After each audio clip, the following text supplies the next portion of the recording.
కొబ్బరి చెట్టు నిన్ను ఇంటర్వ్యూ చేయబోతున్నావు. నాకు ఇంటర్వ్యూలో నచ్చదు. గమ్మునుండు, నువ్వు ఇంటర్వ్యూ చేస్తాను కదా, నీ గొప్పతనం 10 మందికి తెలుస్తుందా? పబ్లిసిటీ కోరుకునే దానికి నేనేమైనా మనిషినా? చెట్టుని ఒకరికి దానం చేసేది 100 మందికి చెప్పుకునేది. నేను 100 కాయలు ఇస్తున్నాను, ఎవరికి చెప్పుకునేనా? సరే చెట్టు గారు, కొబ్బరికాయలు గొప్ప నీడు లేదు, కూల్ డ్రింక్స్ గొప్ప నీడు, ఒకే కొట్లాడుకొని చేస్తున్నారు. మీరు చెప్పండి, ఎవరు గొప్ప? కొబ్బరికాయ గొప్ప. ఎందుకో? కూల్ డ్రింక్స్ తాగితే ఏమొస్తది? ఆనందం. మరి కొబ్బరి నీళ్ళు తాగితే ఏమొస్తది? ఆరోగ్యం. సూపర్ నాయనా నువ్వా. థ్యాంక్స్ మా. మూసుకో. కూల్ డ్రింక్స్ తాగితే చల్లగా ఉంటది. అట్నే నెలల తరబడి తాగు, చల్లని సేవ పెట్టుకులో పెడతారు. మీకు ఆరోగ్యాన్ని ఇవ్వాలన్నా మేమే, మీకు ఆక్సిజన్ ఇవ్వాలన్నా మేమే. ఎగ్గు రేట్లకు అమ్మాలన్నా కూడా మీరే. మూసుకో.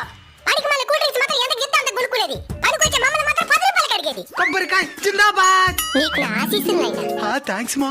మరి నాకా? ఈ హీరోయిన్ ని కొబ్బరికాయ అయిందా? బాగైందా? ప్రతిదానికి ఓవర్ ఎక్స్ప్రెషన్. నన్నే కొడతావా? కొబ్బరి నీళ్ళు తాగు, తగ్గిపోతుంది.